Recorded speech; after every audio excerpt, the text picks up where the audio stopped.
Hi, everybody.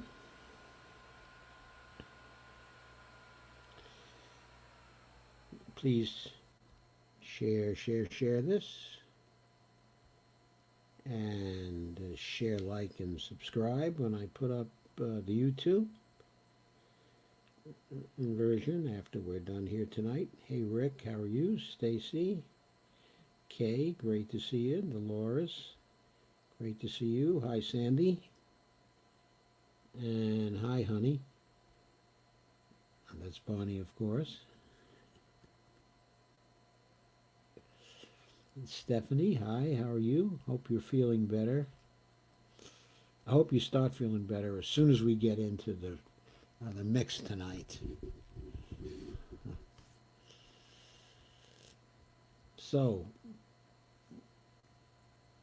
here we are. The politics tonight, or the topic tonight is politics, the economy, and death going forward. And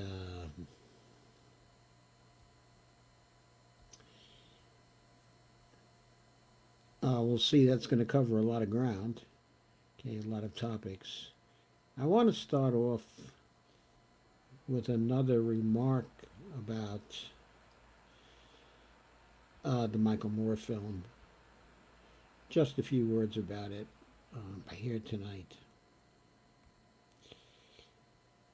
Okay. It seems to me that some of the debate concerning the film is focusing on whether Bill McKibben was is for biomass, or is not for biomass, or is somehow responsible for biomass getting used too much, okay, in this country. Issues of that sort. While I think that's an issue, I think it's a very minor issue.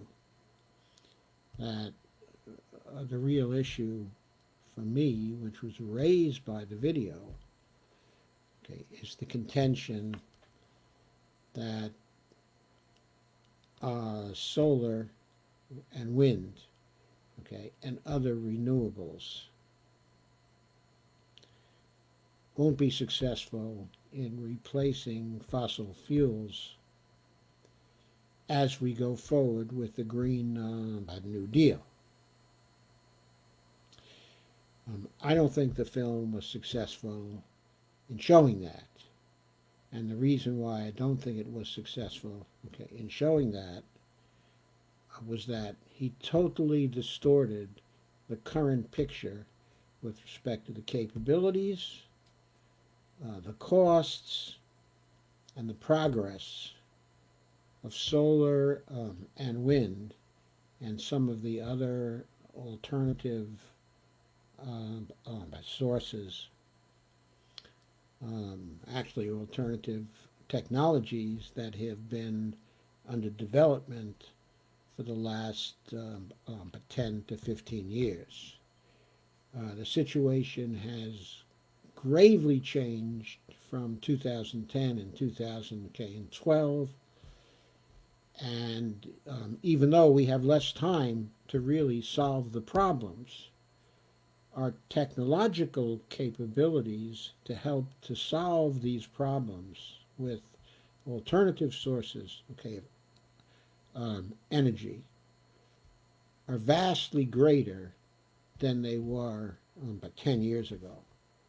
When we combine that with conservation, okay, of various kinds, with wave power, the possibility, okay, of wave power, with carbon sequestration, okay, and the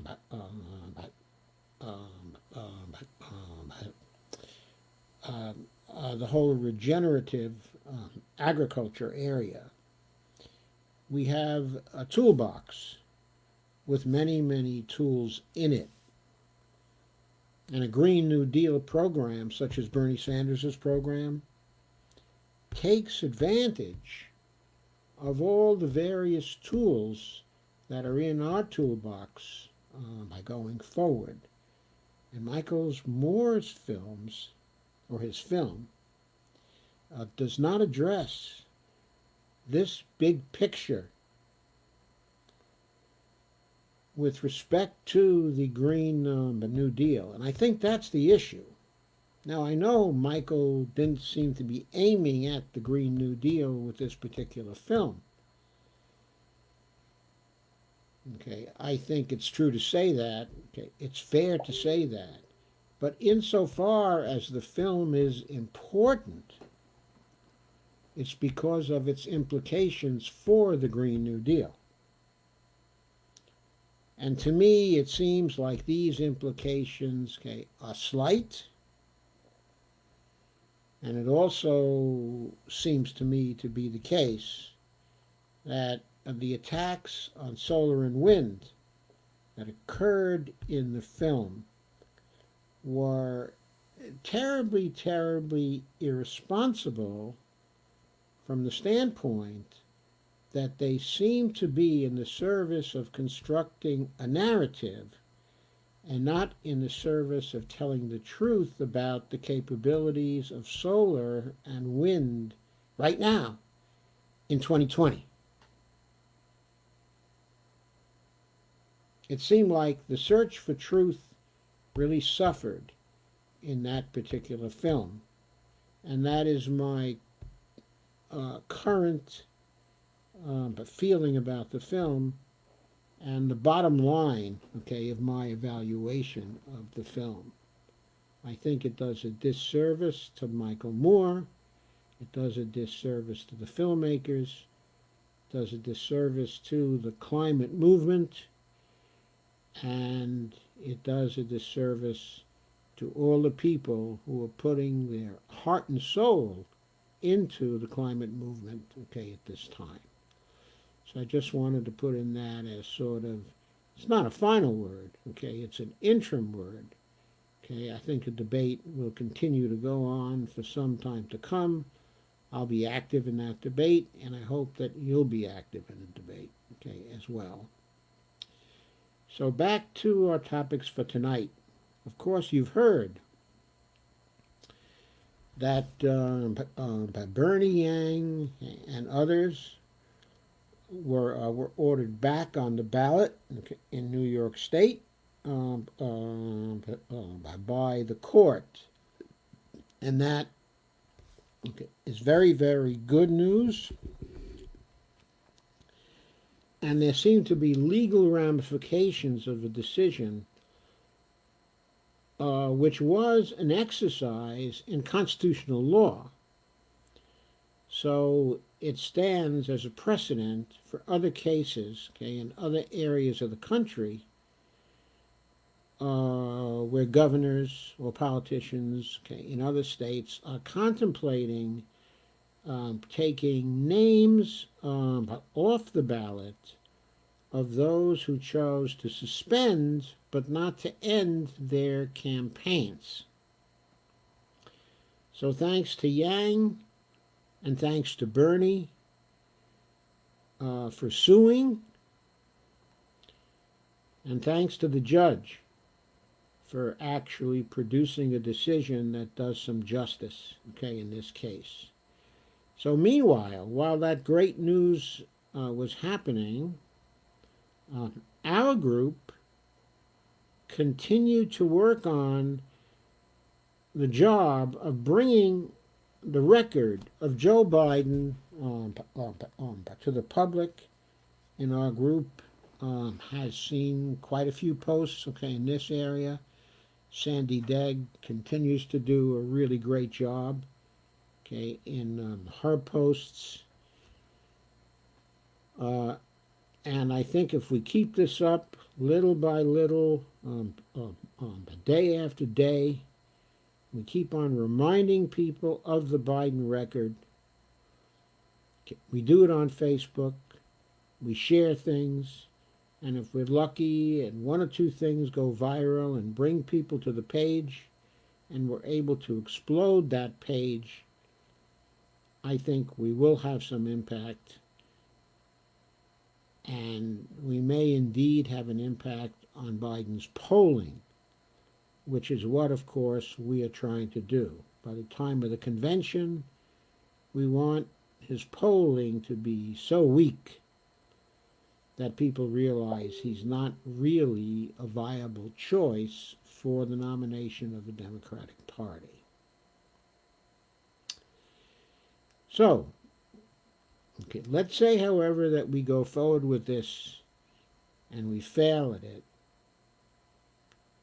and they either select Joe Biden or they select someone who is even worse, okay, or equally bad from our standpoint. Then what do? Then I think we do the National Day for Bernie, or at least that's the way it's looking to me right now. And what's the purpose of the National Day for Bernie? It is to demonstrate how many people across parties, of all parties, really want, most of all, for Bernie Sanders to be the president of the United States. And the purpose of showing this, okay, among other things, of course, is to force a break between Bernie and the Dems, and to force Bernie to reconsider his decision and get him to run on an independent ticket so that we have a choice in this particular election. Because right now, we have no choice. We surely believe that Trump is terrible and is going to continue to be terrible, but we surely believe that Biden is going to be terrible too, because that he is likely to condemn us to austerity. He may be better when it comes to the coronavirus. He may be better when it comes to managing the health situation, but almost certainly he won't be better when it comes to austerity. But he will rule in the same old kind, okay, of neoliberal way that will deliver austerity to most people in an even worse situation, in a situation in which the economy has collapsed and then been concentrated around extremely large firms with little or no voice for most of us. And so the choice between Biden or someone like him and Trump right now is a terrible, terrible choice for us, and we have to keep on fighting against it, and we have to do everything we can to see that when November comes around, that is not the choice that we face. So what do we do meanwhile?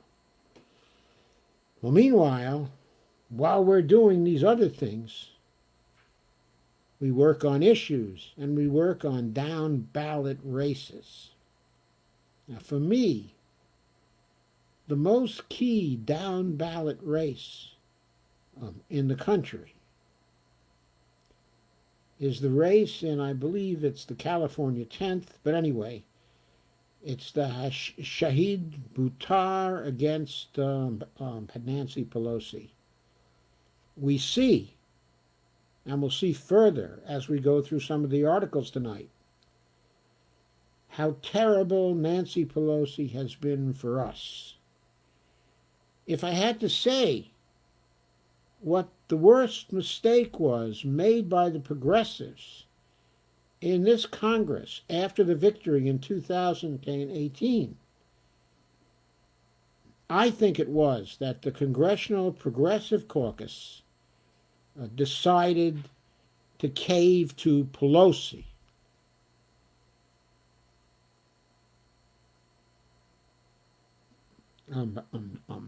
I think there are even some members who are sometimes considered center-right Democrats, like, for example, Tim Ryan,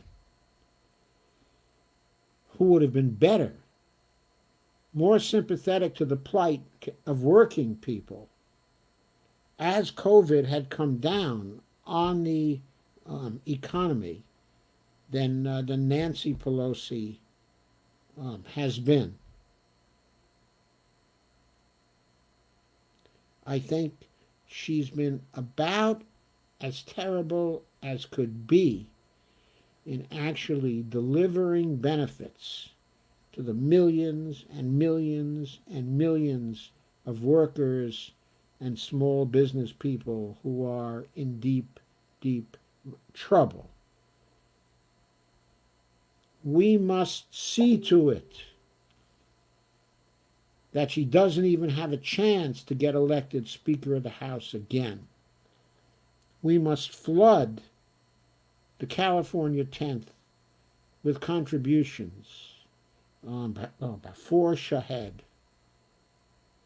so he has a sufficient amount of money to get his message out there, okay, to beat her. Because if there's one Democrat in the House who really deserves to lose, or one group of Democrats, it's Nancy Pelosi and her leadership. I don't know if we can take down Jim Clyburn, and that's probably impossible. But it would be great if we could take down Steny Hoyer too. Anyway, for me, Nancy Pelosi is the priority. We need to send her home to her huge refrigerators full of ice cream. That's what we need to do.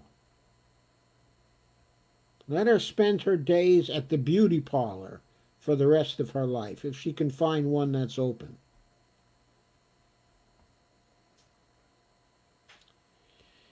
So meanwhile, tomorrow is another unemployment growth day.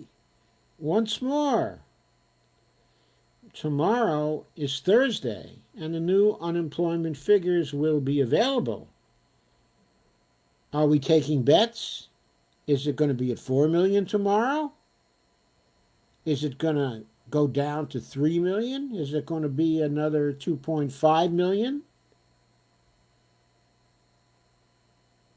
Is it going to be yet another day that if we had experienced it 7 weeks ago, it would have been an unprecedented day with respect to the growth of unemployment? What will happen tomorrow? Everybody is being silent about that. We'll probably find out fairly early in the morning that we've got a few million more people without a job, a lot of them thrown off their health care. We'll probably have that 48 million that I've been saying is the true estimate. We're probably going to have that go over 50 million tomorrow. But we'll see. That will exert more pressure on Pelosi and on the Democrats to do something. How can Democrats sit still and not even put forward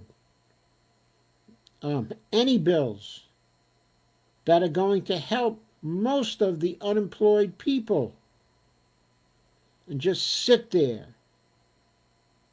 and take the shit the Republicans are offering to working people and to small business people? And meanwhile, while all this is going on, what are the Republicans doing? They, led by President Donald Trump, are choosing death in the expectation that people will die without serious protest for the abstraction of the economy saving the economy. The war to save the economy. I think the Republican reopening strategy will fail. It will fail as an economic strategy. It won't serve to bring back a strong economy that might possibly save Trump. But it will serve to kill hundreds of thousands of more Americans than have died to date. As of this morning, I believe the fatalities figure was 71,000, but Bonnie tells me there was an undercount in New York because they didn't include nursing homes in New York, and something like 4,400 people more died in nursing homes in New York, which would alone bring the national fatalities up over 75,000. I have yet to see that confirmed. We have to see it as it is, but it's pretty clear that most probably, even without that, that figure 71,000 is going to rise by 2,000 to 73,000. And the projections now are that throughout the month of May, the fatalities will rise from 2,000 to 3,000 per day. That means between 60 and 90,000 more people will die in May, all told, so that by the end of May, we might have 150 to 160,000 fatalities. And by the end of June, but God knows how many.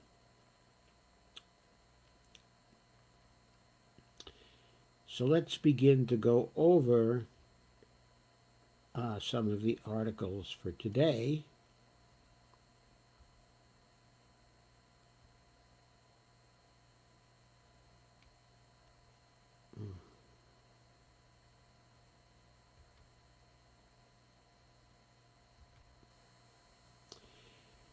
I want to begin with some columns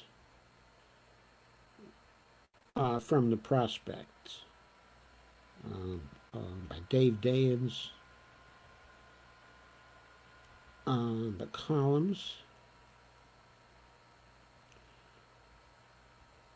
We've been missing those the last few days, and they continue to be very good. So let's take a look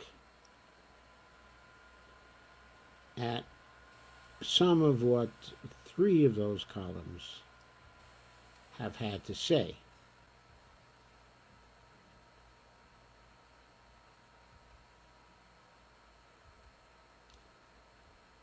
I'll start by sharing the first, which was May 4th column.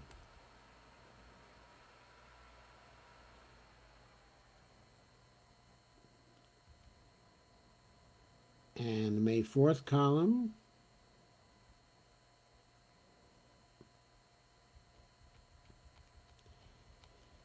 is called Unsanitized. Biden and Warren write an op-ed for one person. And there they are shaking hands back in February when it was okay to shake hands. Anyway, the op-ed was done on Sunday, and it was in McClatchy, and it was co-authored by Joe Biden and Liz Warren. It was about oversight of the coronavirus relief programs.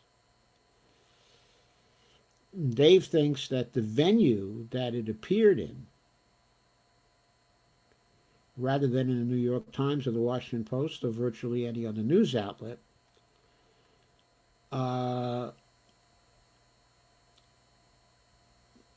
seems to signal something, even though those other news outlets would have been happy to take an op-ed from the two of them. They chose McClatchy. Why? It happens that one of the larger McClatchy papers is the Miami Herald, and the Miami Herald is the hometown paper for one Donna Shalala.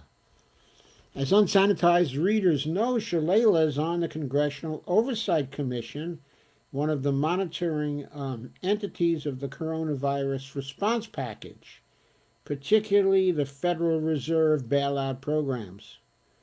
Warren's former aide, Mr. Ramamurthy Bharat, is also on the commission. Last week, Shalala took a shot at Mr. Ramamurthy, indirectly referencing his aggressive public advocacy for more transparency from the Fed by saying, quote, "This is a commission, it's not an individual assignment. We should not be rogue in this role," unquote. And Dave says, "I don't think the location of the op-ed is an accident, is all."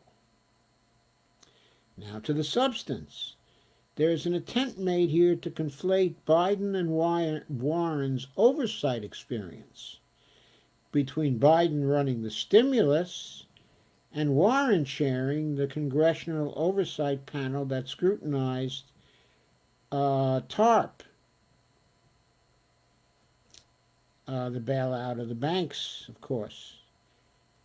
Now, this is amusing to anyone who knows the history of Warren's fights with the Obama administration and with Biden himself. But this is undeniably true, and the reason oversight is needed. Quote,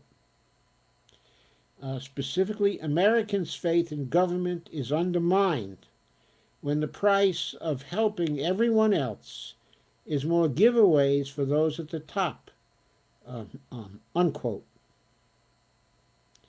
So what are they asking for? They, of course, is those at the top.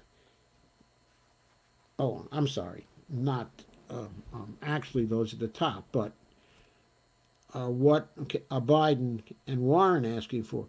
They want to repeal to the 170.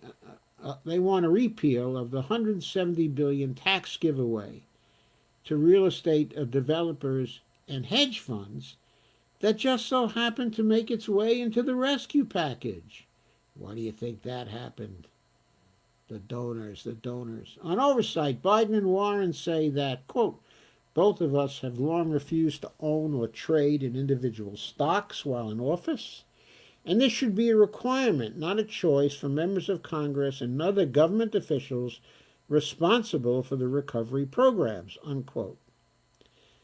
That resonates regarding Donna Shalala, who has been struggling to explain her violations of disclosure laws around stock trades, and has admitted to still owning significant amounts of individual stock in United Health, to say nothing of several more she likely owns.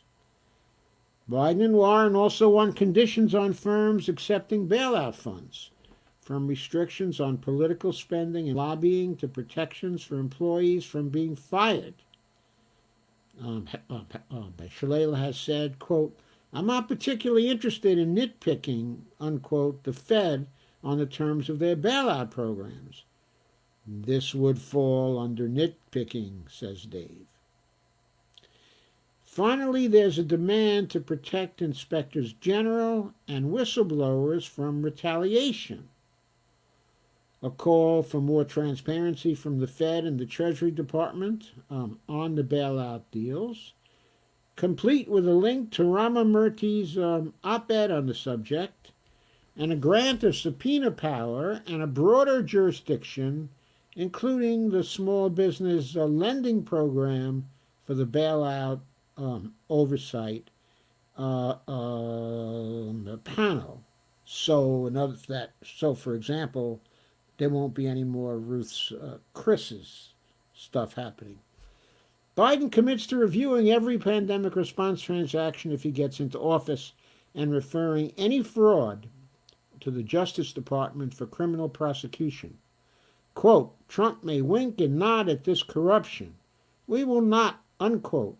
Biden and Warren, right, we will not. a broad, big hint that Warren is going to be the vice presidential choice. So Dave says this op-ed will set political tongues a-wagging, but it's important for two reasons. First, as already laid out, it puts pressure on Donna Shalala to fulfill her role and on Nancy Pelosi for choosing her in the first place. Second, and I hope, but Shahid Buttar is looking at this, because what Nancy Pelosi did in choosing her was certainly a corrupt act. Second, it highlights the theme of corruption that will be critical in the fall campaign. Once again, Shahid, that's for you.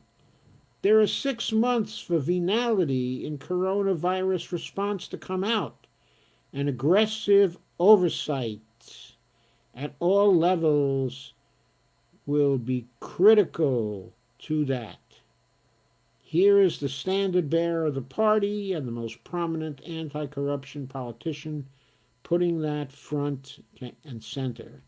I think I'd argue with him about who is the most prominent anti-corruption politician. However,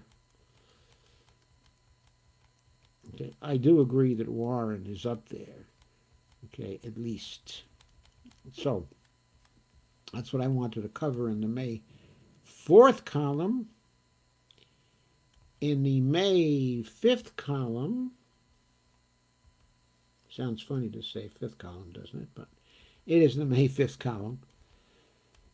And the title of that is Unsanitized, We're Moving Confidently and Proudly into Mass Death. And so we are.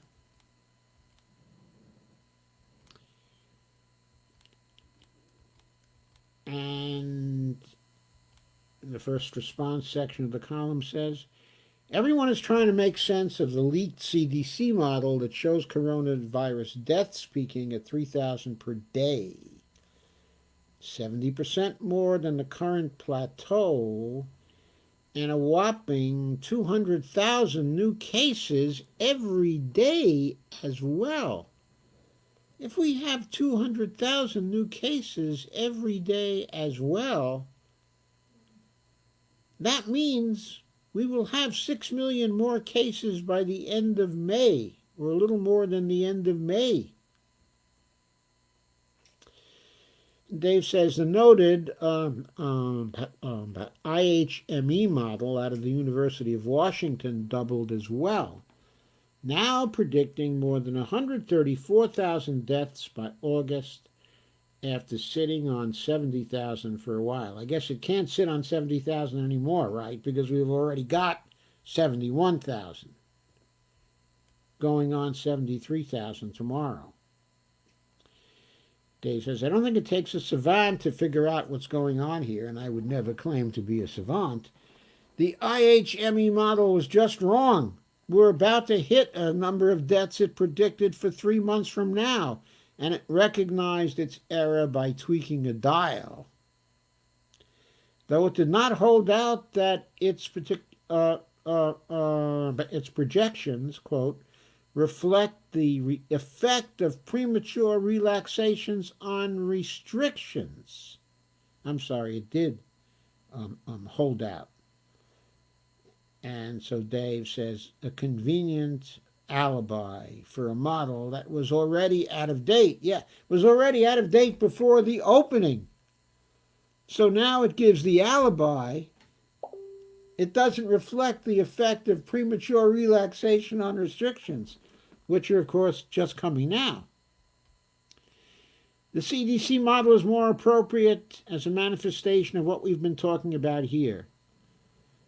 The country is pulling back on lockdowns while stuck at a peak on deaths and cases. In fact, because aggregating a large country with one curve is completely misleading, the pullback is happening while peaking is still going on. If you remove New York, New Jersey, and Connecticut, which is basically the metro area for New York, right, where cases spiked early, you see a curve that goes down slightly in the middle of April, causing everyone to relax, and then starts its way up again. No other country, says Dave, has given the go sign to its population under these conditions. Countries around the world are starting to return, and there appears to be some jealousy or mass delusion that we're in the same position. We're not, and we never were. In fact, Italy's relaxation of the lockdown looks a lot like our lockdown. Having blown February by botching testing, we're on the precipice of blowing March and April by reopening far too soon. Even California, seen as the responsible actor in this play, is dropping restrictions, albeit not many, doing its part to put the country on a bad trajectory. The signals are all in the direction of placating protesters and putting America back in an incredibly dangerous position. Gutless politicians everywhere you look. So the CDC is adapting to circumstances like the IHME model is, though in a more responsible fashion. It shows a ramp up about 2 weeks from now, matching the beginning of the relaxations of the lockdowns. This isn't the second wave, but the second half of a first wave that merely plateaued but never ended. The Washington Post talked to the creator of the model, who disavowed knowing how the data was being used, but who helpfully explained that he was basing his decisions in the model on reopening scenarios, quote unquote. That quote again, could get out of control very quickly, unquote. And if it gets out of control, by the way, the models will be coming out with new estimates. This likelihood, by the way, is the worst possible outcome. Reopening and then seeing cases and hospitalizations that will overwhelm the system again, leading to another closure, would be worse for public health and worse for the economy. And I have to agree entirely. Dave's discussion here is extremely sensible and realistic. The White House is sticking with a model made by their economist Kevin Hassett, who once predicted the Dow Jones Industrial Average would reach 36,000. It hasn't. He's using a, quote, cubic, unquote, type of model, which might as well be called a, quote, fit the numbers to Donald Trump's re-election plans, unquote, model. We're seeing in real time a battle between epidemiologists and economists over predicting the future. Epidemiologists are catching up to limited data, and we working on the fly. Economists are lying to flatter their bosses and ignoring reality. Well, one thing I'll say to you, not this political economist. I'm not lying to flatter any bosses. If you really play out what the CDC model is showing, it gets you to 500,000 deaths by the end of the summer. And remember when this first started and I was talking in the millions of deaths? I was talking 3.3 million. Then it looked more like it might be 2.2 million.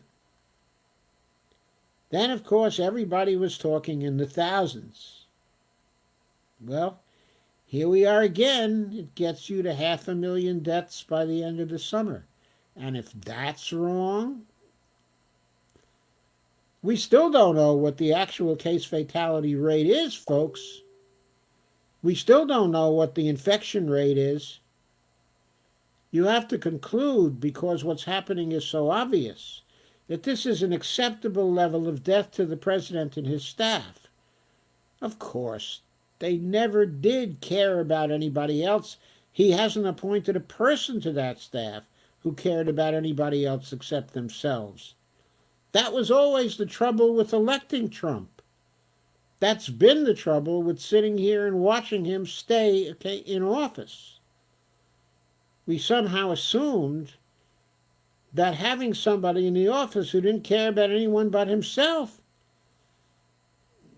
that it would still be okay. I don't think we reckoned with a pandemic. They are fine with mass death in America, says Dave. They have always been fine with mass death in America. We let mass murderers get guns after all. They would rather have mass death than pay for unemployment benefits for too long. Their entire strategy throughout April was to figure out the best way to allow mass death in service to the economy. This was a false choice, incidentally. We will have mass death and an obliterated economy, and when that happens, the only straw left to grasp will be the culture war. Yes, the culture war and an attempt at fascist dictatorship, Dave. Anyone working in the federal government on pandemic response right now who doesn't want to be known historically as a mass murderer should probably resign. That includes you, Anthony Fauci.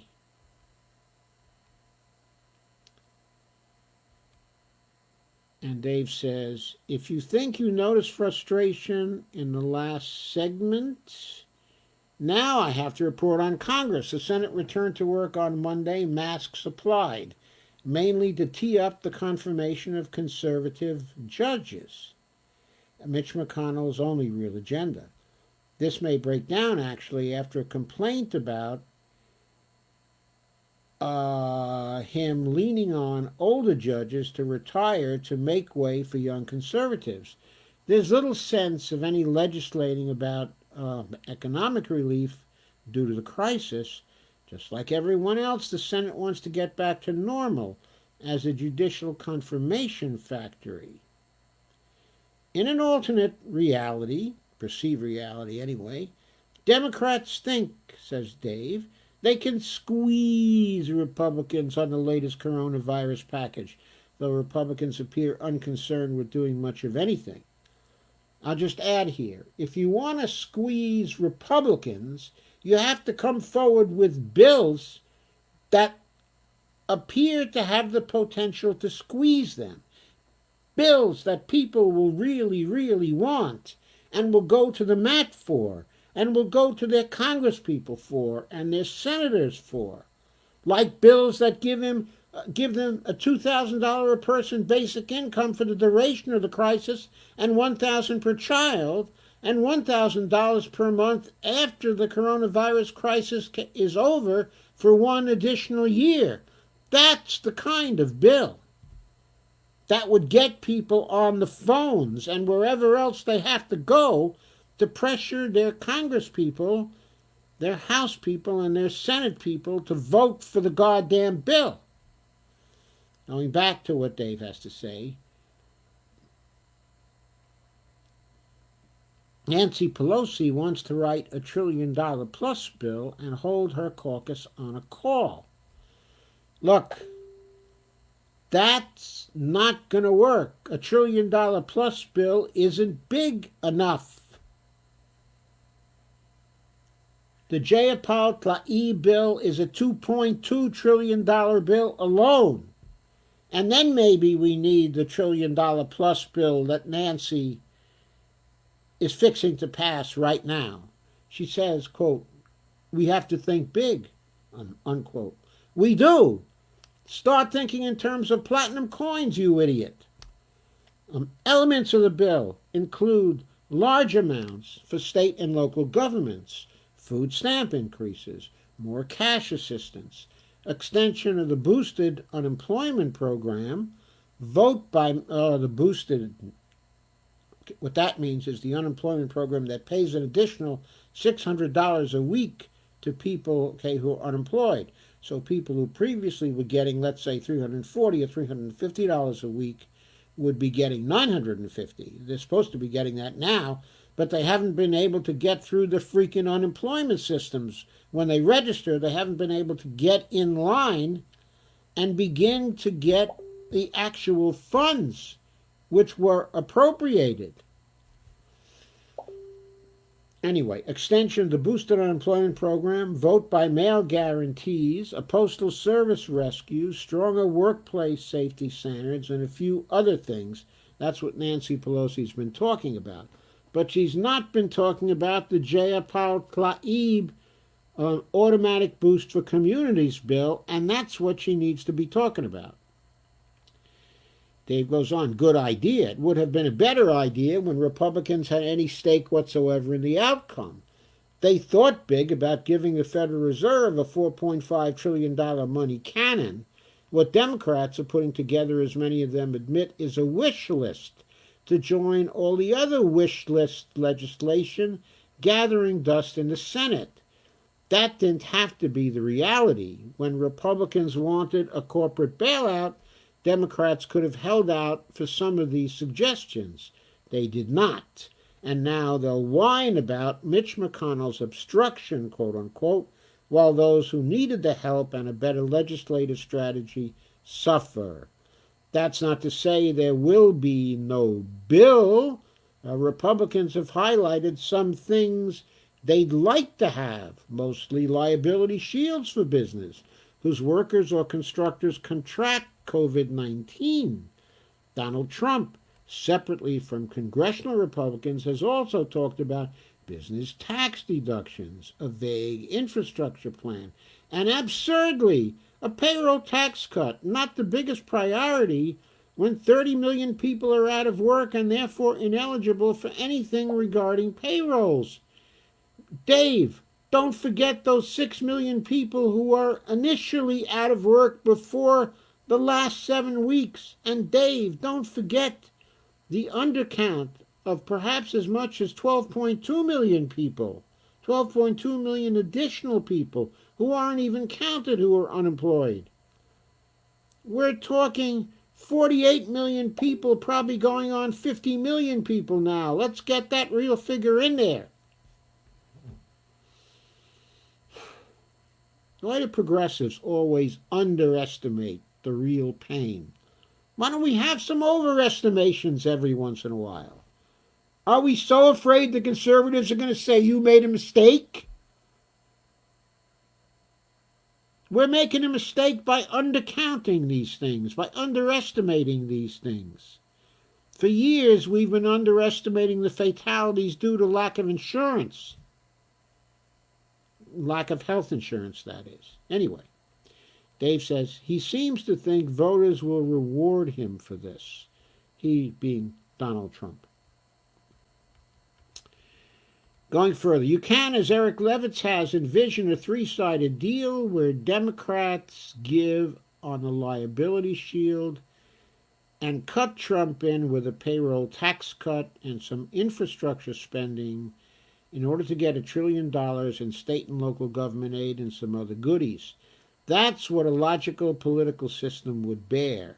Everyone gets something they want. We do not have a logical political system. Senator McConnell has learned that he can give up next to nothing for what he wants. The left has been completely locked out of policy making, and Pelosi has a tenuous, at best, commitment to most of their goals. The packages released thus far have been extremely lopsided because in the end, Democrats are willing to take a half a loaf, and McConnell knows it.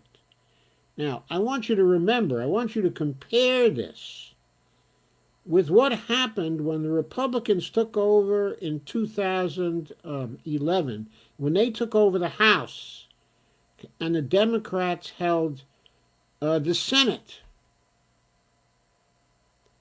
What was done by John Boehner and after him by Paul Ryan was to continually make the Democrats hop, to make them uncomfortable, to refuse to pass anything in the House without very large cuts to programs for Democratic constituencies.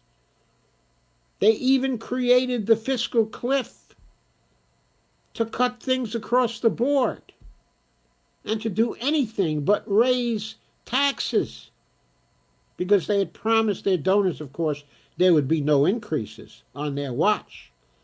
So they took their position in the House, the position they gained because the Obama administration and Pelosi so badly misplayed their hands in 2009 and 2010, and the Republicans swept in 2010. When 2011 rolled around, the Republicans immediately went on the offense. And they never let the Democrats get anything they wanted or needed without exacting a huge price. What has Pelosi done here? What has she done by comparison? When they wanted their big $4.6 trillion deal to bail out the big corporations that were in trouble, Nancy Pelosi could have put her foot down and said, nothing happens without this list. And she could have put down a whole list of things.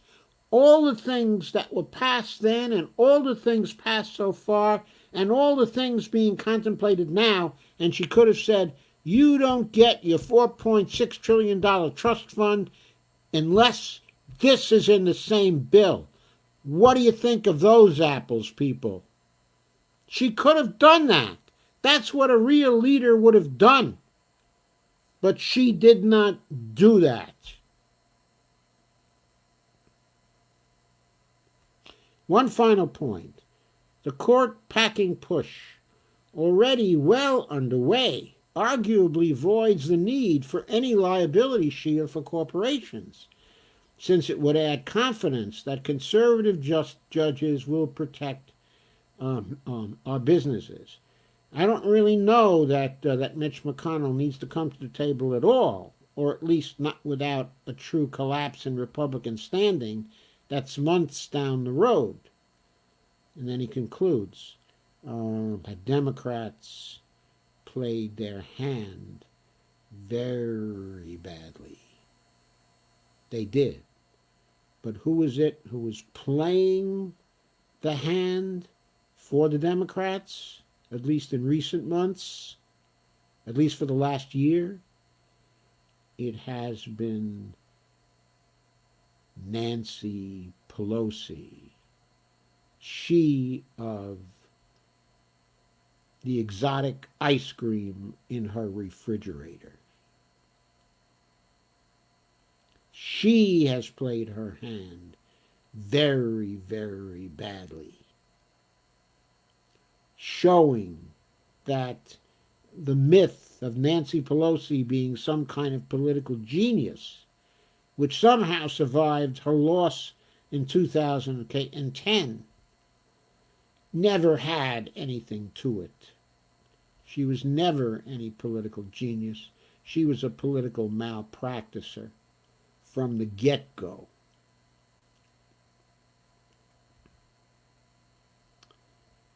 And the May 6th column, dealing with the war on the Postal Service, continues.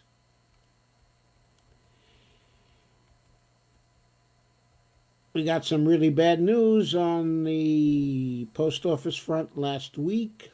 Late Monday, the Postal Regulatory Commission filed an update with the Securities Exchange Commission announcing the resignation of Vice Chair David C. Williams from the USPS Board of Governors, effective at the end of April.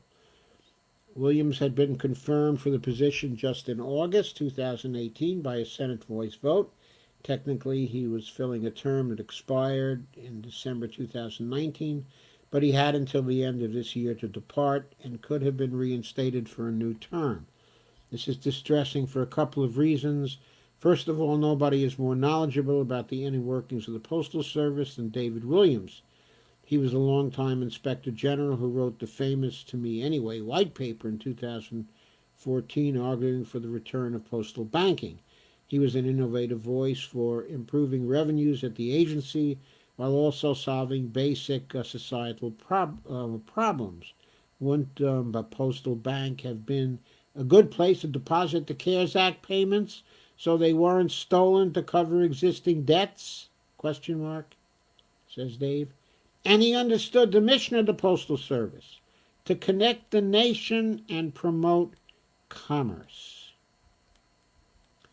Worst of all, my sources indicate this was a resignation in protest. Everyone has been focused on Donald Trump blathering that the USPS needs to quadruple package delivery charges to Amazon or they won't get any rescue funds. But the CARES Act included a $10 billion expansion of the Treasury Department's line of credit to the Postal Service. There have been reports the Treasury was using a leverage gain through those purse strings to demand significant changes to the agency, not limited to package rates. It includes forcing concessions on postal union pay and benefits, interfering in hiring decisions, including the next Postmaster General, the key figure on postal policy, and the terms of large contracts. Okay, the USPS would have to formally request the loan money, and as of late April they hadn't, though there had been preliminary discussions. Williams, his resignation suggests the worst is about to happen. The Treasury will use its power and the leverage of the coronavirus crisis to fundamentally damage the Postal Service and its workers. Williams didn't respond to a request for comment, but Bill Pascrell, a Democrat of New Jersey, a stalwart defender of the Postal Service, gave a statement to the Prospect that, if you read between the lines, signals what happened here. Quote, if political pressure played a role in the sudden departure of David Williams, it is an ominous storm cloud over the head of our Postal Service. As one of the most respected leaders of the USPS and a longtime advocate of postal environment, empowerment and postal banking, Williams' leadership is desperately needed to guide the post office through what may be its most precarious moment in modern times. Congress must investigate the circumstances here and guard against Donald Trump's effort to use this pandemic to decapitate one of our nation's crown jewels and endanger the USPS's over 600,000 employees. The American Postal Workers Union, the most aggressive of the Postal Service's four unions, has not responded to a request for comment.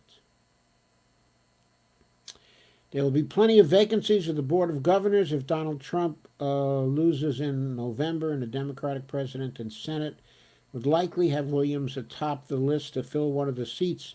But will the Postal Service exist by then?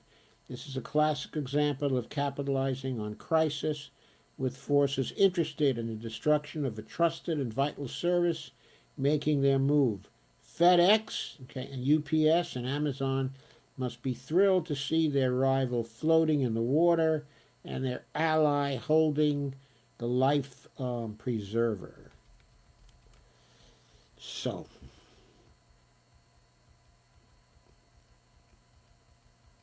that is really, really an awful story, and we will all regret it if the post office is driven under by this administration. Then the first order of business in the next administration will be to reinstitutionalize and recreate the post office. And the first order of business of that will be to remove the requirement that the post office has to be able to project solvency for their retirement funds 75 years into the future. This was a poison pill that the post office was forced to swallow by the Republicans in, 2004 or 2005, and it was something the freaking Democrats, when they had total control of Congress and the presidency in 2008 and 2009, neglected to fix. They could have fixed that, and the Postal Service would be solvent today in spite of the pandemic. It's just awful.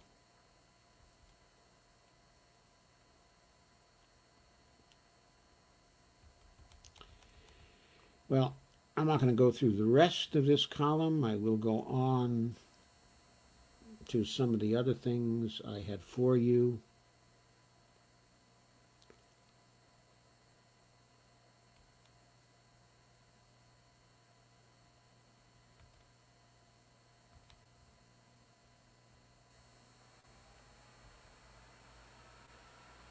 There was one I want to briefly get to. It's a very long article. I'm not gonna go through the whole article, but I did want to share it. It's from In These Times, which is a very labor-centric publication that should be one of those, that you follow. And I'm going to share that article because it's about one of the cures, because it's one of the ways we square the circle of fixing the economy while keeping us safe. The title of it is A Federal Jobs Program for Contact Tracing. It's by Dayton Dayton Martindale. First time I've seen anything by Dayton Martindale. He wrote this on April 29th. At that point, only 26.5 million Americans had filed for unemployment in a 5-week span. So the unemployment figures, adding the 6 million then, were only at 31.5 million. But adding the extra 12.2 million, they were at 43.5 million. Anyway, going on. This talks about the need for contact tracing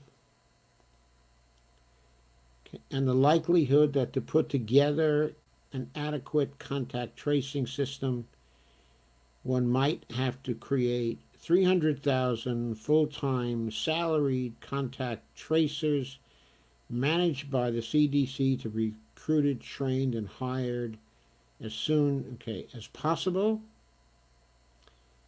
And it talks about the possibility of hiring such people. It talks about some organizations that already have experience in doing contact tracing. It also talks about testing, as well. But it notably talks about salaries for the contact tracers as high as $50,000 per year. Decent salaries. Certainly certainly a living wage for that kind of a jobs program.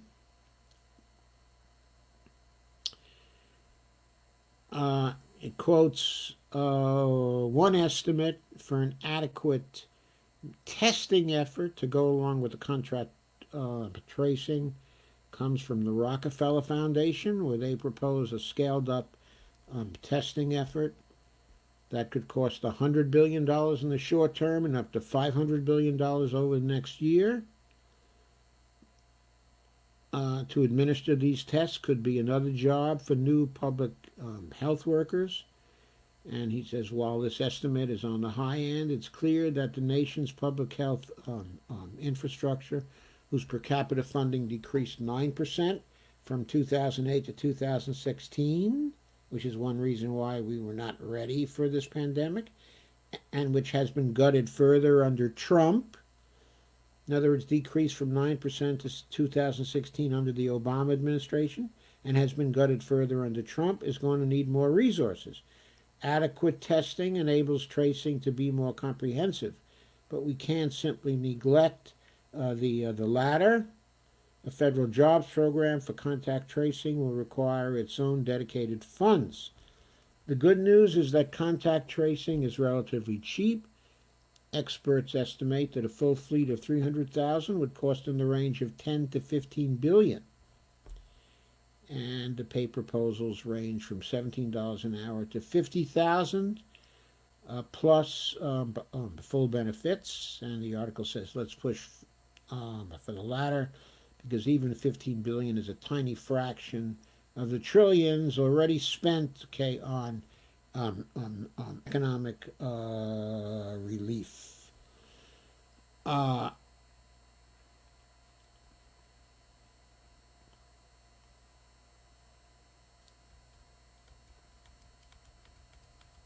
And there's some other talk of other programs, an expansion, of the AmeriCorps program. Talk about scaling up, existing systems. There's a Senate bill from Senator Markey and Chris Van Hollen increasing AmeriCorps compensation to 175% of the federal poverty line, a significant boost over its current low rate, but at $22,330 for a one-person household, far from a fair wage.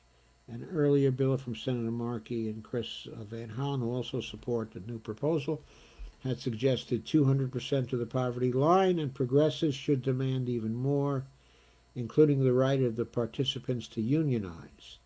There's another Senate proposal from Senator Gillibrand and Michael Bennet, of Colorado. The federal government would hire hundreds of thousands of workers for a new health force. This force would be managed by state and local agencies who best know what their communities need, but directed and coordinated by the CDC.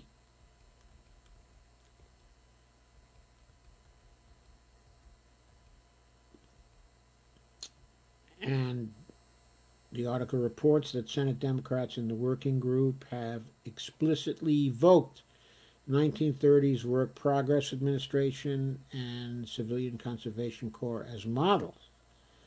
These New Deal precedents show that government job programs can be popular not only among those who are employed, but among the community writ large, which benefits from the work itself, as well as the broader boost to the economy, a way to bring the economy back.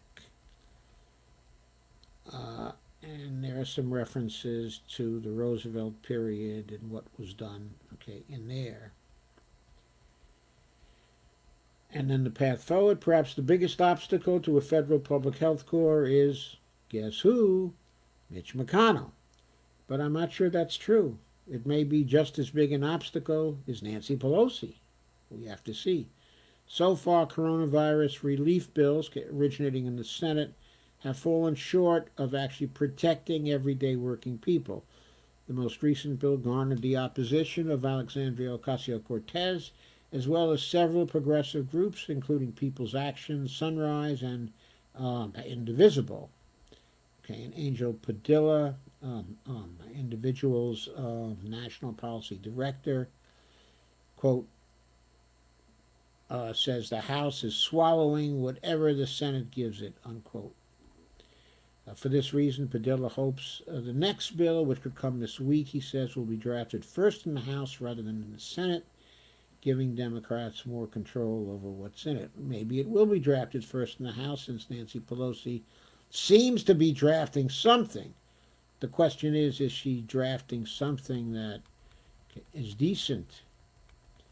This article goes on.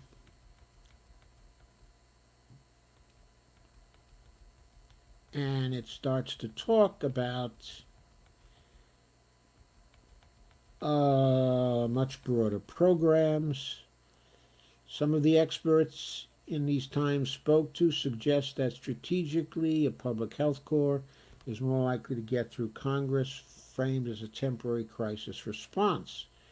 But all of them underline the need for more public health workers does not end in a crisis. Quote, the problem is when we think about these policies as crisis policies, that guarantees that they will be closed down as soon as people perceive the crisis is gone, says Pavlina Chernyeva, associate professor of economics at Bard College and the author of the forthcoming book, The Case for a Job Guarantee. Note that book. It's one of the ones we're going to have to buy and read when it gets out. Quote, the pandemic will go away, but the existential problems, unquote, in the economy writ large and in our underfunded public health structure, quote again, will not go away, unquote. In fact, a permanent health corps, or better yet, Pavlina suggests, a full job guarantee would make us far more prepared for the next crisis, be it another pandemic or some climate catastrophe. Had we had such a corps 2 months ago, We could have expanded contact tracing much more quickly and smoothly. Okay, many jobs that might now be considered pandemic response, childcare for health workers, support for the elderly, food distribution, on needs that exist even in normal times, and a public health force might also be redirected to green jobs as climate change, habitat destruction, and pollution contribute to everything from infectious disease to cancer. A full jobs guarantee, she says, would enable anyone to get a paycheck for making a valuable contribution to society, whether that's putting up solar panels or this spring just staying home. A federal jobs guarantee might seem unlikely to pass in McConnell's Senate, but much that once felt unlikely is suddenly on the table. The support for mass hiring for public health by moderates like Biden, Michael Bennet, Amy Klobuchar suggests that some surprising faces may be open to New Deal-style programs, even if the left will have to turn up the heat to make sure these programs are sufficiently robust. We now have the opportunity to provide people well-paying, meaningful work that genuinely helps a large community as we did in the 1930s. Or we can keep watching the virus eat away at our social and individual immune systems, causing the economy and human bodies to break down. The choice is straightforward: indefinite shutdown, mass death, or a federal public health core. And I certainly think that this goes part of the way towards squaring the circle, which is what I was talking about before. If we had both the federal jobs guarantee and the Jayapal Tlaib bill both passed now as part of the bailout, the economy could be kept intact on a permanent basis, while transitions to a healthier economy informed by green goals and green sensibilities took hold. This could happen over a few years' time. If it started happening now with a bailout of the people, those legislators who got behind that would be reelected in the fall. And so would the President of the United States if he had the wit to get behind this. Instead, though, he's choosing the death route and choosing the death cult. And here's a piece by Steve Randy Waldman, a very brilliant person who has a blog, which many people do look at from time to time because he's always brilliant. And he wrote the piece I'm about to share now.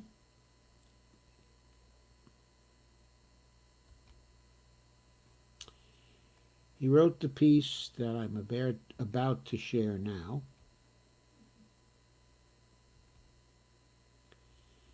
on May 5th. And the title of it is Segregation Cannot Set You Free. So David Fromm, this rightist person who was prominent during the Bush days and before, offered this extraordinary conjecture, says Steve. I don't think the president and people like Governor Kemp, Brian Kemp of Georgia, are consciously planning this, but they're removing all the alternatives to the only policy that is going to remain this time 6 weeks from now or 8 weeks from now, which is they're moving towards the policy of what's, quote, let's take the punch, unquote. He'll reopen, he's talking about Trump, and see what happens. Let's accept there may be hundreds of thousands or some double hundreds of thousands of Americans killed. They're going to be mostly poor and minorities, mostly not going to be Trump voters. Let's take that punch and push through and try to get to herd immunity as fast as possible. What a horror, right? I don't think the president quite processes it quite that rationally, but maybe Governor Kemp does. I suspect Governor DeSantis probably does. The governor of Florida, Ron DeSantis. But that's where they're going. That's something quoted by Steve. Then Steve goes on to say, there's lots to say about this. In the short term, the strategy Trump describes is self-defeating. If affluent people do not emerge from isolation, quote, a reopening, unquote, won't do much to revive the dollar-weighted service economy. We'll still be saddled with the same ugly economy, but with a higher prevalence of the disease, rendering it even harder to sustain the supply chains of essential goods even Trump's base relies upon. If the red state affluent do emerge, the quote punch unquote will be taken in significant part by Republicans' base after all, and they may not like it. But also there's an error in this thinking that transcends the heavily memed frontier between red and blue. It afflicts affluent Americans broadly. It's hidden in that phrase, quote, herd immunity, unquote. We've all heard that herd immunity may set in once, say, 60 to 70% of the population have been exposed to the virus, and so, hopefully, are immunized. The logic is simple.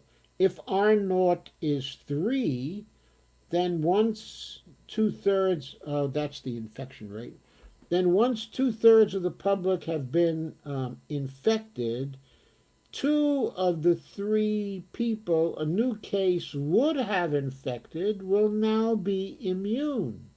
So they'll infect only 1 to take their place as they recover, stabilizing rather than increasing the infected population.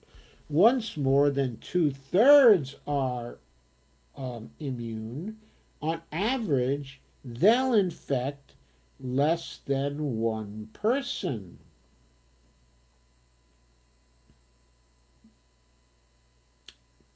Causing the infected population to decrease over time rather than stabilize. Cool. Affluent Americans of all stripes, I think, are quietly mulling something like this. It's a terrible time, and tremendous death and suffering may be inevitable. For all kinds of reasons, we as a country may not be able to, quote, crush the curve, unquote, and adopt South Korea-style social distancing. Maybe it's just impossible given the extent that the disease has spread and Americans' general unruliness. Maybe it's not worth the cost in dollars and liberty of living several years in a kind of quiet stage managed by public health system, of bureaucrats. So maybe acquiescing to herd immunity, unquote, before a vaccine will have to be the way forward. We could get lucky. Maybe asymptomatic spread is much more than experts estimate, so the infection rate is low. Maybe much of the population is immune already genetically or due to cross-reactive antibodies from common cold coronaviruses, but we have to be prepared for not getting lucky, in which case more than 200 million Americans would become infected, and under current estimates of an infection fatality rate of approximately 0.7%, more than 1.4 million people would die. But even in that case, some significant fraction of the country, say 25% to 33%, need never become exposed, need never risk this game of Russian roulette, where even winning may involve suffering and disability. If my family can isolate comfortably and so diligently, if we can place in the top 25% of isolation diligence, then we can hold out until enough other people have risked and suffered and died that we can emerge safely. If sadly herd immunity before a vaccine is inevitable, then why delay acquiring it? Shouldn't we race there as fast as we can? Subject may be the constraint that ICU capacity should not be outstripped. That's intensive care unit, of course. The people who are going to be exposed will be exposed anyway, but at least they'll not be unemployed as long. And the people capable of isolating to the most diligent extent would like to be safely free of their diligent isolation as soon as possible, thank you. So as Fromm describes it, let's let them, quote, take the punch, unquote. Let's let Fromm take the punch. Segregation is affluent America's go-to coping mechanism. There are always horrible things going on over there. Whether over there is a famine in Africa, whether it's a war we are prosecuting in the Middle East, or poverty and violence in West Baltimore. The first amenity Americans seek as they grow affluent is a, quote, nice neighborhood, unquote. As a nation, we described ourselves as blessed by the protection of our two wide oceans. As families, if we are affluent, especially if we are white, we understand that we are protected by more subtle boundaries. Maybe that's a sad injustice, okay, and maybe it's because we've earned it. Choose your poison and your political party, but whatever it is, we are used to it.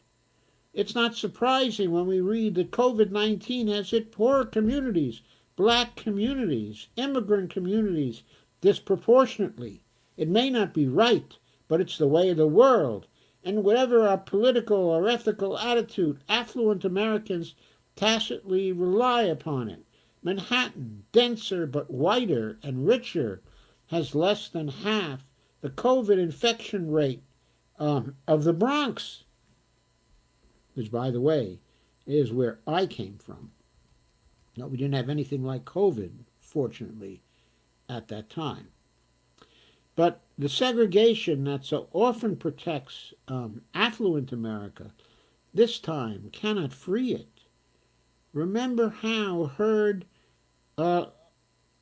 immunity works. If R naught is 3 and more two-thirds of the population is immune, then an infected something infects less than one replacement and the virus dies out. But that assumes a uniform draw. The 3 people that a new case would have infected are randomly chosen from the population, and at least 2 of them turn up immune on average. But if the population is segmented, segregated, stratified, that won't be true at all. Herd immunity might be achieved in the Bronx, but over in Manhattan, most of the privileged will remain immunologically naive. If you want to ride out the epidemic without exposure, it's not enough to be in the top 25 to 33% of the most diligent isolators in the United States or even in New York City, you have to be one of the top 25 to 33% of diligent isolators in your own community, among the people you interact with. If you're an affluent person who lives in a desirable neighborhood, who, if liberated, would work in a Tony office, your implicit competitors in the coronavirus virginity game are not the meat packers or the transit workers, but your neighbors and your co-workers, and that's a much tougher league. They have resources comparable to your own, or maybe better. The game of mortal attrition could last a long time, months or years after the transit workers have taken their punch. Your little world could still be ripe for an outbreak if you all come out to play. So you won't, not until there's a vaccine or you are compelled by circumstance. Segregation will have helped to protect you as it usually does, but this time it will also imprison you. So if you are affluent, in a comfortable isolation but eager to escape it, don't imagine that, quote, hard men, unquote, like Governors Kemp or DeSantis are, however regrettably accelerating your liberation with the herd uh, immunity strategy. They may think they are, but all they are in fact doing is risking the supply chains that your comfort and our political order depend upon. And of course, putting lives of the less affluent as precious and valuable as your own, but needlessly at risk. But though we fret, those lives seem to weigh little in our political system. Maybe if the affluent understand that taking the punch, quote unquote, will not protect or liberate us, but may risk food shortages, outrage, and rebellion, maybe that will weigh more. And that is why, that describes why, from even a statistical and mathematical point of view, Trump's take the punch strategy, if that's what he is using now, is going to fail. In the end, it will break the virus, but not before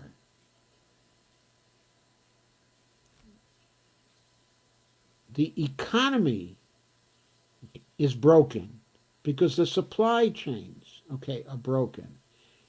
And when the economy breaks, and when the supply chains break, you who are segregated by that strategy, you who live in a splendid kind, okay, of isolation and comfortable kind, okay, of isolation, will not in your local communities have the herd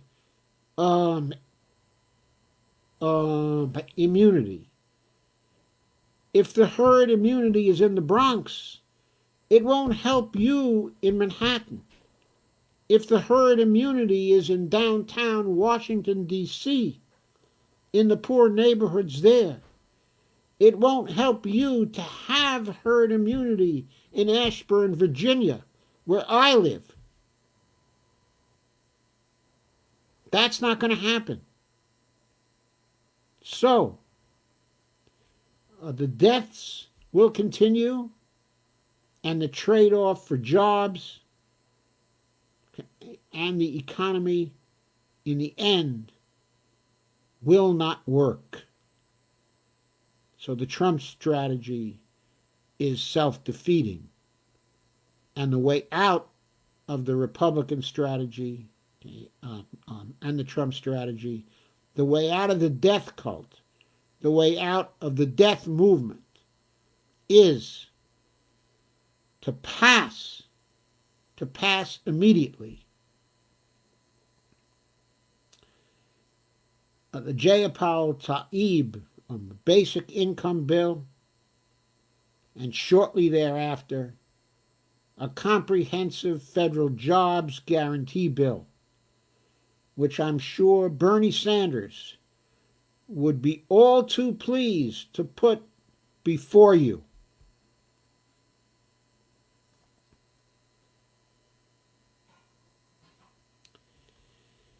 So there we go. That's my take for tonight. I will now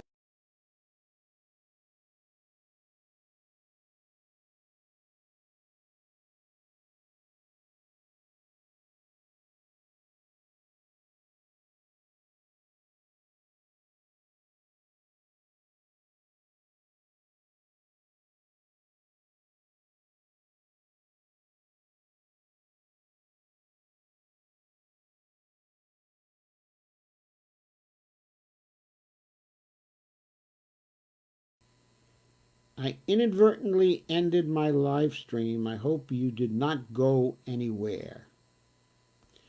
Anyway, I'm going to consider all your comments right now. Tonight, there don't seem to be that many comments. Kay says, I'm tired, hate these cold days where I can't get out much to walk for exercise.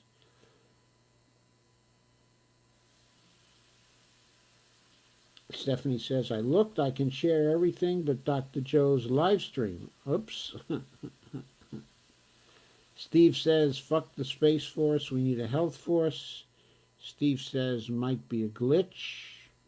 Stephanie says, maybe I'll wait a bit, Steve. I hope Fancy Nancy is drafting her retirement speech. Me too. Stephanie says, it's just when I share our numbers go up. This sucks. I hate FB. Everybody hates FB. Steve Wolfbrand says, I'm sharing for you.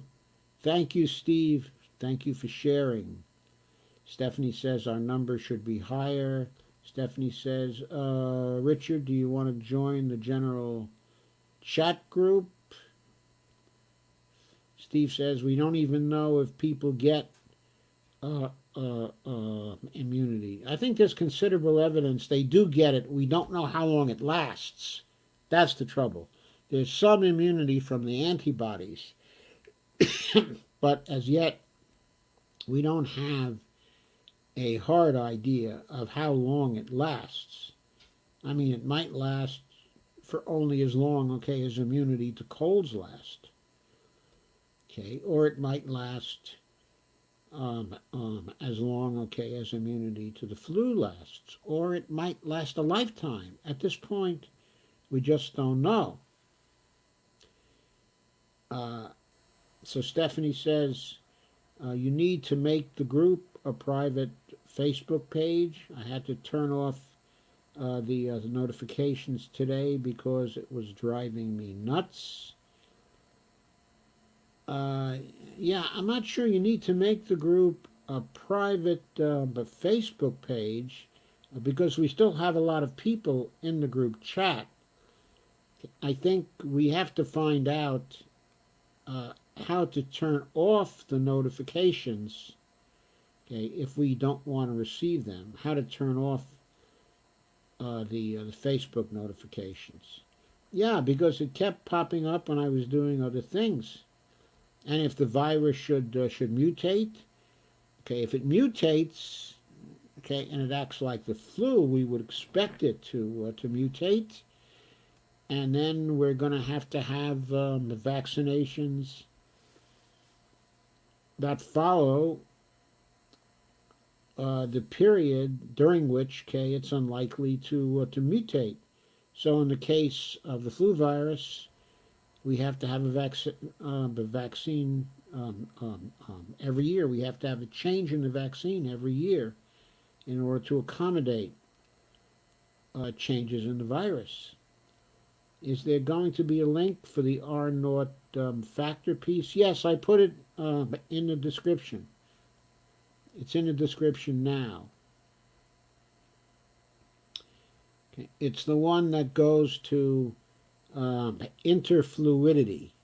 It's that blog. Sam Hollenbeck said, most people turn off the notifications for groups like that and then check in manually. How do you do that, Sam? I never learned how. It allows speed of communication, but without the interruption. So you had the right idea. Anyway, Steve Wolfbrand said, so many unanswered questions, let him take the punch. Well, not the author of that piece. I don't think we want to let him take the punch because he's one of us. He's just describing David Frum and Donald Trump and what they want, and Ron DeSantis and Brian Kemp. Steve says, beautiful full moon. Kay says, I'm sick of taking all the damn punches for a broken government. Me too. Steve, a friend of mine from southeast North Carolina, where I lived for 20 years, posted a local beach pic with the full moon. I missed that place so bad. I thought you didn't like it down in North Carolina. Sandy says, it's already starting. Welcome back, Joe. Well, thank you, Sandy. That was my fault. I inadvertently closed the broadcast, and I did not mean to. I had no intention, of closing the broadcast. Well, it should still be the same broadcast that has the same title, so it just should play, as an interruption. But, I inadvertently hit the X on my StreamYard. However, at this point, I want to announce that I have solved the problem with my camera. So you know how my camera was going south 2 or 3 or 4 times on every stream? The light bulb lit in my head that I had 2 kinds of USB ports on my computer. I have the USB, what is it, 2.0 ports, and I have one USB 3.1 port on my computer, a fast one. And the idea hit me, I wasn't using that for my camera. So 3 live streams ago, or 2 live streams ago actually, this is the 3rd one, I made sure that the camera was plugged into the 3.1 USB port. And my camera has been rock solid throughout this whole broadcast, other than when I inadvertently ended the stream. Kay says, flu vaccines are not reliable anymore. I knew many all over the country who got a flu shot and got sick, and some had to go to the hospital. But did they have the flu, Kay? Did they get the flu? Or did they get something else?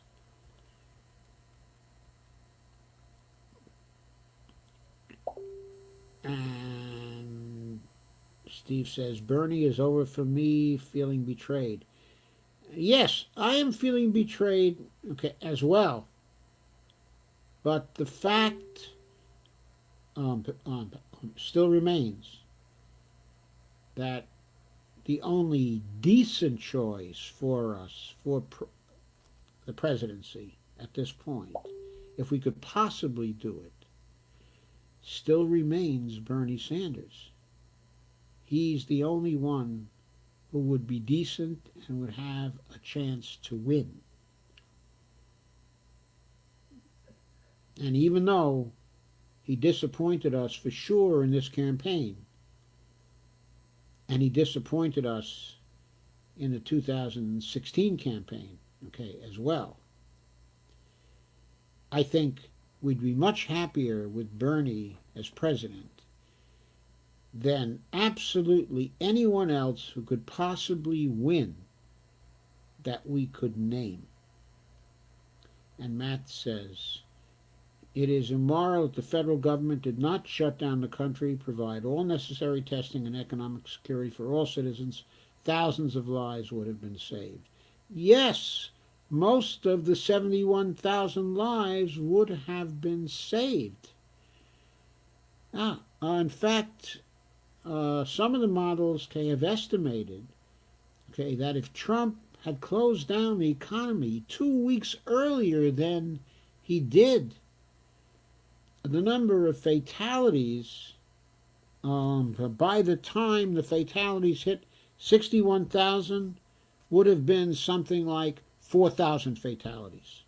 So right there, 57,000 lives would have been saved if he closed down the economy 2 weeks earlier, and if he had kept it closed. And that doesn't even include having all the necessary testing and the economic security for citizens. Yes, the fatalities could have been limited to a really, really small amount.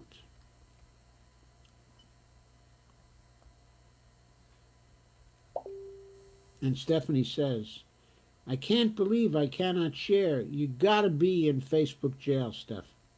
You gotta be in Facebook jail. They must have put you in jail for yesterday. So check it out. See what happens. Carmen said, hi, very late, just stopping by before the phone misbehaves again. Bernie is going to rise in the New York primary again. I hope so. I sincerely hope so, but it all depends on what Bernie does. So far, I think he's botched the period since he suspended. I don't think he did enough. Stephanie said, everyone, I usually share 115 to 120 groups, but can't. Please share to all your groups, folks, please. Stephanie says, Carmen, do you want to be in the general chat, okay, or not?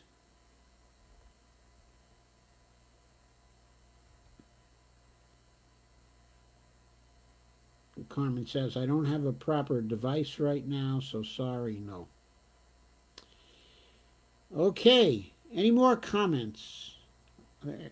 Any more questions? Sandy says, I shared to quite a few others, okay, and others have too, so we did the best we could, which is greatly appreciated, Sandy. Don't worry.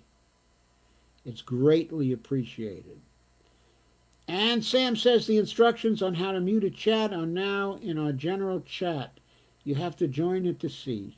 Okay, I am a member of the general chat, so I will gratefully receive your instructions, Sam. Thank you. I never learned how to do that. I know it's amazing, but I never learned how to do that. And Stephanie says, okie dokie, Carmen. I understand. And Matt says, and it is unbelievable that frontline medical staff did not have sufficient PPE. I know it's unbelievable. That was such a crime. Why did the government not use the DPA to provide all supplies? Because Donald Trump, to this day, doesn't want to use the DPA to order the production of all the supplies at a particular rate. He wants his cronies to profit from producing the supplies. That's his number one priority.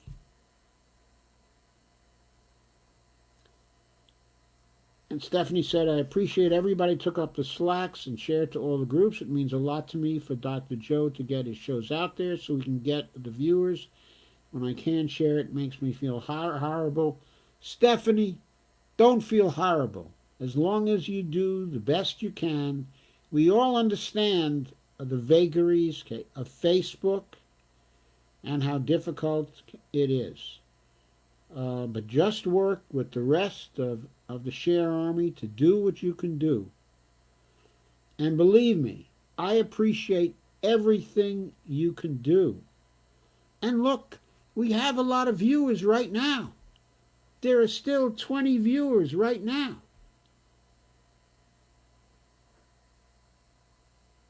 Okay, so I've been on for nearly 2 hours now, and there still are 17, 18, 19, 20 of you still here. So that's terrific. So thank you. Okay, I really appreciate everything. Yes, I know, but you cannot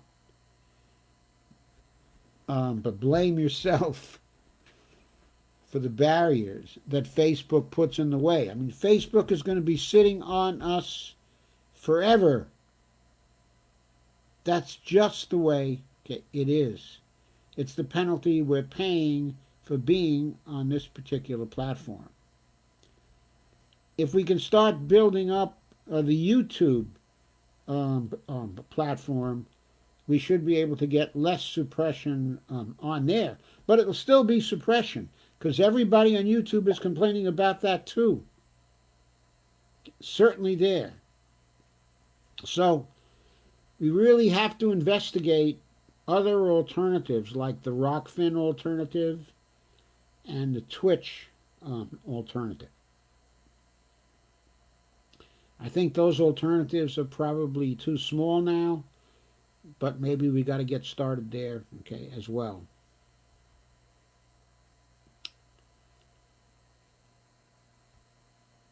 Case says, okay, I'm tired. Thank you for a great discussion. I love these. Have a great night. We'll talk tomorrow. Stay safe. I love you all.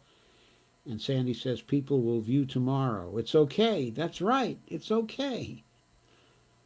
And Steph says, Kay Clark Ryan, get some sleep and rest, darling, and I'll talk to you tomorrow. Sandy says, have a good night, Kay. And Carmen says, no one does it good like you, Dr. Joe. Thank you, Carmen. I really appreciate it. Steve says, I sent N95s to a medical worker on Facebook. Steve says, we use them in my job, stolen from the company, but don't tell anybody. We won't, Steve. We certainly won't. Carmen says, sleep well, Kay. And Lana says, did you give your Patreon, okay, and YouTube page? Okay, so my YouTube page is Joseph Firestone. Thank you, Lana, for reminding me.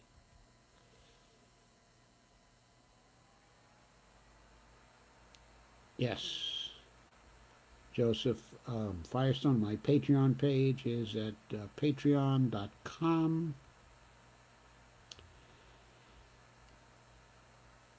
/Joe_Firestone. Thank you for reminding me, Lana. Okay, I really appreciate it. And also thanks to my new patrons who have come aboard in the last couple 3 weeks. I really appreciate your becoming patrons. It is very comforting. And Sandy Degg says, Steve equals Robin Hood. And Steve says, good people here. And Stephanie says, okay, I'm now a Patreon. Well, you're a patron.